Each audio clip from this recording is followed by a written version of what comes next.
Ser minero.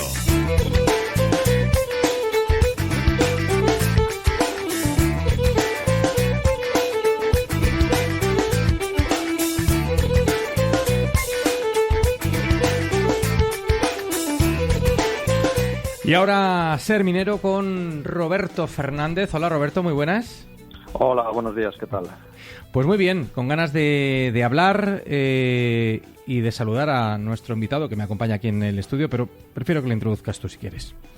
Pues mira, el próximo miércoles a las 6 de la tarde en el museo vamos a celebrar la segunda sesión de un seminario que denominamos Visionarios del Carbón, el nombre ya lo dice todo, y en ella vamos a hablar de un relevante empresario leonés que tuvo, bueno, entre otras muchas, pues también importantes intereses en la minería provincial. Hablamos de Miguel Gutiérrez Díez Canseco, bueno, que todos le conocen como Miguel Canseco, le conocían como Miguel Canseco, y el ponente de ese día va a ser el historiador Adrián Renilla, que, como dices tú, pues está contigo hoy en el programa y le hemos pedido que nos acompañe pues para adelantar algunos de los aspectos sobre la figura de Miguel Canseco, que seguro que a muchos oyentes incluso les suena, y no precisamente por el tema minero del que vamos a tocar hoy. Uh-huh. Pues por aquí recibimos y además con mucho gusto a Adrián, que ya había estado por aquí, estábamos ahora conversando quizá hace como un año más o menos, por ahí, porque en su día estuvimos también hablando sobre la controvertida figura de Carlos Pinilla. Hoy vamos a hablar de otra figura bien diferente, ¿no, Adrián? ¿Qué tal? ¿Cómo estás? Pues muy buenos días, muchas gracias. Sí, totalmente diferente la vida de Canseco con la de Pinilla, sí. Canseco, ¿qué podemos decir así como una primera aproximación de por qué es una figura de relevancia para León? A mí me interesa por muchas cuestiones. Es cierto que esto viene a colación del ciclo que van a hacer en el museo sobre Visionarios del Carbón, pero bueno, yo lo investigo por otras cuestiones que tienen que ver más con la cuestión política, más allá de sus intereses económicos en empresas mineras, eléctricas y bueno, fundador y primer presidente de la cultura deportiva leonesa. Ni más ni menos, Roberto.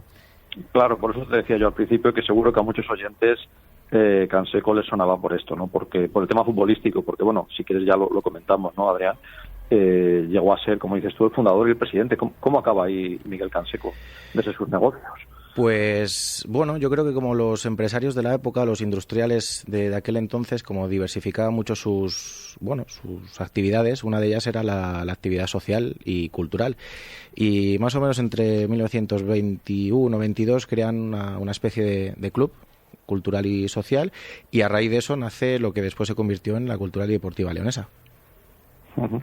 Y realmente, bueno, ¿cuáles son los orígenes de Miguel Canseco? Bueno, ¿en qué fecha le podemos situar de nacimiento, fallecimiento, pero y sus orígenes dónde proceden?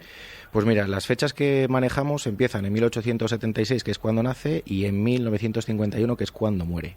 Entonces vemos que el contexto histórico es bastante amplio, desde momentos de la Restauración, dictadura de Primo de Rivera, en el que él tuvo bastante importancia, República y ya ves, y bueno, guerra, posguerra y primer franquismo. Y nace en Busdongo, casi llegando al límite con Asturias. Uh-huh. Y bueno, Busdongo también conocido, ¿no? Por ser el lugar de nacimiento de Amancio Ortega, ¿verdad? Presidente de Inditex. Es también la cuna de Canseco. ¿Y cómo se convierte, ¿no? Naciendo en un pueblito como Busdongo, no sé si era de familia, vamos a decir, bien o bien situada económicamente, ¿cómo llega a ser tan destacado, tanto en política como en empresa? Pues mira, los orígenes de la familia a nivel económico eran pues los famosos arrieros de aquí de la provincia. Conocemos obviamente a los de Astorga, que son aparentemente los más famosos porque cubrían ese trayecto que va desde las costas de Galicia hasta Madrid incluso. De hecho, algunos han formado allí pescaderías en Madrid, en la capital. Y había otros que eran los de la zona de los Argüellos, que bueno, lo veremos el miércoles, entre ellos la familia de Miguel. Entonces, esto coincide con la llegada del tren, del ferrocarril. Cuando llega a Busdongo, la familia, pues aunque aparentemente este era un problema económico para los arrieros porque los transportes aumentaban y evolucionaban, su padre supo ver pues esas necesidades de hacer un transbordo, por ejemplo, entre Busdongo y Puente de los Fierros, que era el siguiente tramo de tren que todavía no se había construido, que estaba en obras. Y bueno, a través de esos negocios de transbordo de mercancías, de personas y tal, pues bueno, pues de un posible problema sacaron una ventaja. Más tarde vinieron a León y aquí ya pues pusieron negocios en la zona de la calle Ancha y tal, a través de, bueno, y gracias a esas conexiones que ya tenían con Asturias, con otros empresarios y así empezó un poco la historia de la familia. Y la familia sí que se preocupó de él, ¿no? De darle además una muy buena formación, ¿no? Sí. De hecho, pues la familia progresó hasta el punto de poder mandar a 2 de sus hijos a la universidad, bueno, Colegio Superior de Deusto, para estudiar lo que antes era Filosofía y Letras y, bueno, Derecho. Uh-huh. ¿Y cómo llega Canseco al... Bueno, luego hablaremos, ¿no?, de que era un hombre muy polifacético en el mundo de los negocios, pero ya que estamos en ser minero, ¿cómo llega al mundo de la minería, a los negocios mineros?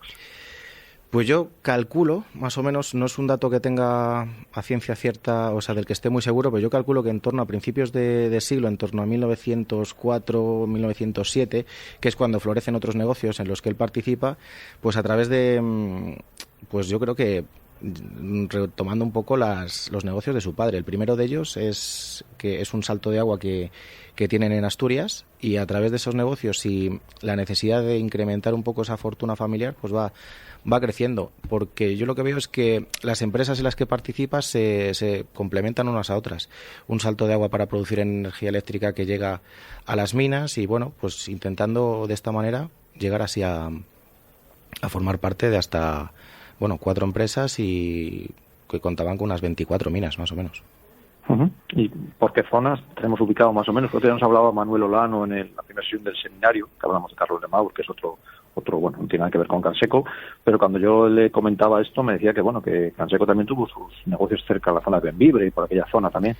Las empresas propias, con la razón social de Miguel Canseco, están en la zona de Valderrueda, sobre todo, ahí cerquita de Sabero. Pero es cierto que como consejero y de Antracitras de Brañuela y Sociedad Zornaguera, sobre todo había minas en Favero, Toreno y la zona de Igüeña. Uh-huh. O sea, que sí que tenía los intereses muy repartidos en la provincia, o sea, abarcaba un amplio territorio minero. Sí, totalmente. Uh-huh. Y luego también hablabas de otros negocios, ¿no? Y entre ellos, bueno, nos dirás, pero también el ferroviario. Me llamó la atención también cuando miré un poco sobre Miguel Canseco su interés por el tema ferroviario. Sí, creo que hace pues, unos meses también acogisteis en Sabero a Javier Revilla, uh-huh, que habló del tren de Matallana. Y él, bueno, pues licita la obra y la construye, porque, bueno, pues como estos empresarios de la época pues saben ver la oportunidad donde hay un problema. Entonces, la minería de principios de siglo pues carecía de esa infraestructura en transportes y, bueno, pues mira, el León Balmaseda era una opción muy importante, pero claro, faltaba un cachito ahí en la zona de Matallana que vino muy bien al tema de las minas y sobre todo a Miguel Canseco en este caso. Uh-huh. Y hablamos, bueno, Chechu, lo decías tú antes también, ¿no? Cuando sí, al inicio de la conversación, un poco de estos empresarios, sobre todo de aquellos años, fuertemente vinculados, ¿no? También con las ideas, ¿no? Y con la política. Y Canseco, vamos, no fue una excepción, ¿no? De hecho, fue muy relevante, ¿no? En el mundo político de aquellos años, no solamente en la provincia, sino a nivel nacional, ¿verdad, Adrián? Sí, aquí me descubro porque es mi tema fetiche, el tema de la política en este caso. Y sí, una vez que estalla el golpe de estado de Primo de Rivera, Miguel Canseco es el único de todos los diputados que había en la Diputación Provincial, es el único que se mantiene en sus labores, hasta llegar a ser presidente de la Diputación y, bueno, una de las partes más importantes dentro de Unión Patriótica, que era el partido único de la dictadura de Primo de Rivera.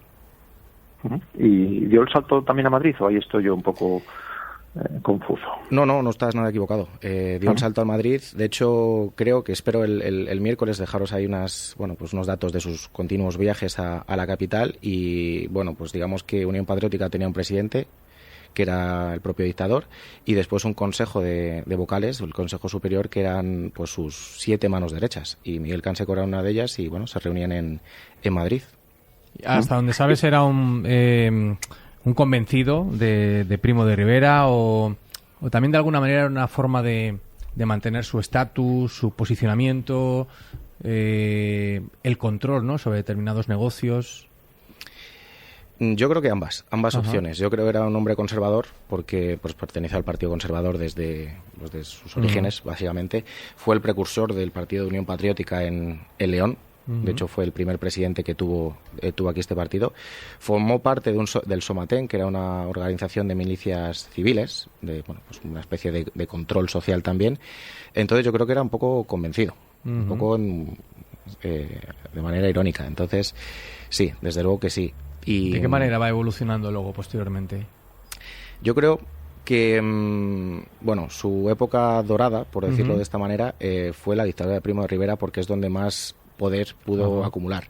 Obviamente sus empresas mineras no eran tan importantes como Hulleras de Sabero, o la MSP o la Hullera Vascolonesa, pero bueno, tenía, según las fuentes, es un dato que todavía tengo que contrastar a ciencia cierta, y según las fuentes, pues bueno, tenía mucha mano con los ministros de Fomento de aquel entonces. Entonces, bueno, si formas parte de la dictadura a nivel político y tienes trato con todo el entramado, pues el poder aumenta, obviamente. Ya.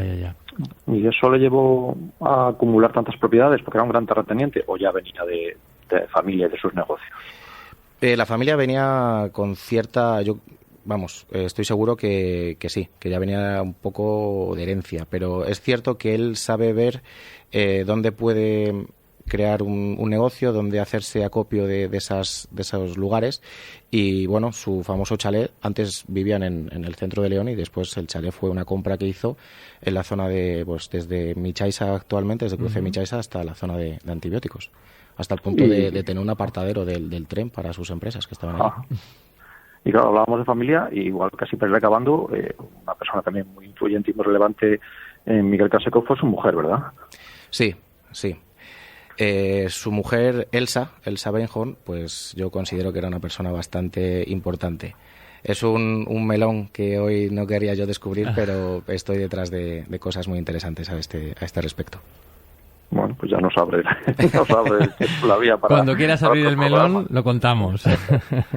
¿Y cómo fue ya el final de Canseco? Sabemos un poco el final, el fallecimiento, los últimos años de su vida. Sí, yo creo, rastreando, pues sobre todo al final estas personas aparecen en prensa, y bueno, rastreando un poco el nombre de Miguel Canseco en fuentes hemerográficas de la época, su figura se va diluyendo. Es cierto que, por ejemplo, una vez que estalla la guerra civil, colabora con las suscripciones patrióticas famosas de aquel entonces para financiar la guerra, pero tampoco es el que más aparece, sinceramente. O sea, se va diluyendo. Al final nace en 1876, una vez que llega a los años 40 ya es una persona entrada en años, y los últimos datos que tengo pues fue de hecho tenéis el documento en Sabero, sobre un intento de vender sus minas de la zona de Valderrueda en torno a 1947-48. Muy bien, Roberto, pues nada, ahí tenéis a la vista, ¿no? Una nueva entrega de vuestro seminario, charla este miércoles, Visionarios del Carbón. Sí, yo creo que uno de los visionarios del carbón y otros muchos negocios. Creo que Adrián nos ha dado aquí unas pautas para abrirnos esa boca, ¿no? Para poder disfrutar el miércoles, y oye, todos los que se animen, vamos a aprender mucho de historia, de León, de historia minera y de Miguel Canseco con Adrián. Con Adrián Renilla, que ha sido nuestro invitado hoy aquí en Ser Minero. Gracias por todo, Adrián. Muchísimas gracias a vosotros. Un fuerte abrazo. Roberto, ¿seguimos hablando? Hasta el próximo lunes. Venga, en un minuto, la 1, noticias, y luego la segunda hora de Por el León.